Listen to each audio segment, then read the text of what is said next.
Va-t-elle mourir dans Spider-Man Brand New Day? Pour ne pas être spoilé ou si t'as pas le temps, je t'invite à enregistrer la vidéo pour la regarder plus tard, ainsi que t'abonner et de fuir, pauvre fou! Pour les vaillants toujours là, on y va. Et si ce n'était pas Spider-Man incarné par Tom Holland qui pourrait mourir et revenir grâce au symbiote, comme la plupart des théories qui le disent, mais tout simplement Michelle, la MJ Watson du MCU.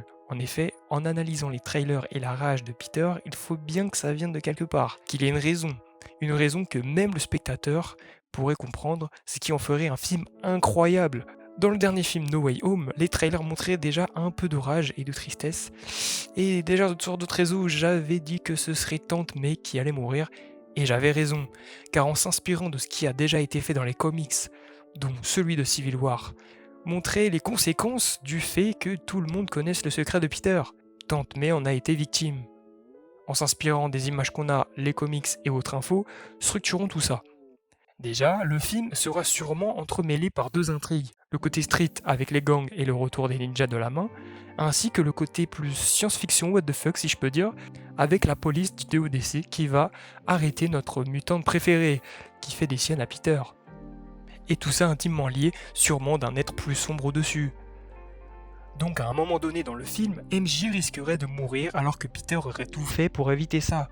Ou alors pire encore, il en serait la cause, contrôlé par cet être plus sombre, alors qu'il ne s'en rendra même pas compte, et une fois débarrassé de ce contrôle, il aurait une rage naturelle cette fois qu'on ne voit pas sur le trailer, si ses yeux rouges veulent dire qu'il est contrôlé. Peut-être que c'est justement ce sombre personnage qui contrôle la mutante pour en faire un gros bordel, et qu'on l'accuse elle, bon, bref, on part un peu loin. Mais cette rage et cette tristesse que Peter aura, car MJ était la dernière personne qu'il aimait d'un vrai amour, eh bien, qui de mieux que les kings de la rage pour comprendre Peter? Le Punisher, qui lui aussi a tout perdu, et pour là le garçon, et le Worldbreaker, le Hulk. Le Hulk qui sera peut-être aussi le dernier à être contrôlé pour le clou final. C'est peut-être ça le message du film. Comment gérer et contrôler sa rage? Le Punisher aidera Peter, et plus tard tous les deux aideront Hulk. Et cette rage sera sûrement dans un coin de Peter encore plus tard, ce qui attirera peut-être le symbiote, surtout à l'arrivée de Secret Wars. Ok, toujours pas convaincu par ce que j'ai dit? Je parle trop? Eh bien on va terminer en beauté. Je disais avant donc que il y aurait un mélange entre rage non naturelle contrôlée par un être supérieur et une rage naturelle de lui-même, donc on verra ce qui se passera. En tout cas, pour moi, MJ devrait mourir car c'est la seule chose qui pousserait Peter à avoir un objectif concret dû à un réel impact, même pour le spectateur, ce qui nous tiendrait en haleine jusqu'au bout.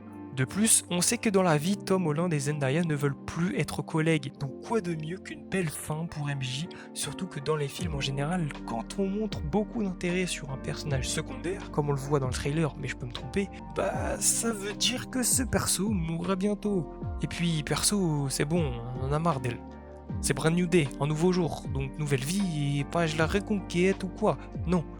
Pour finir, on a déjà une intrigue pour la suite, car la mort d'MJ n'aura pas seulement un impact sur Peter, mais aussi son ami Ned. Et oui, il ne faut pas l'oublier celui-là, il a vécu un moment avec MJ, comme seul ami, avec l'objectif aussi de découvrir qui est Spider-Man. Mais s'il voit ou croit Spider-Man en tant que responsable numéro 1, il va complètement être chamboulé le garçon, il va être déçu comme Max Electro.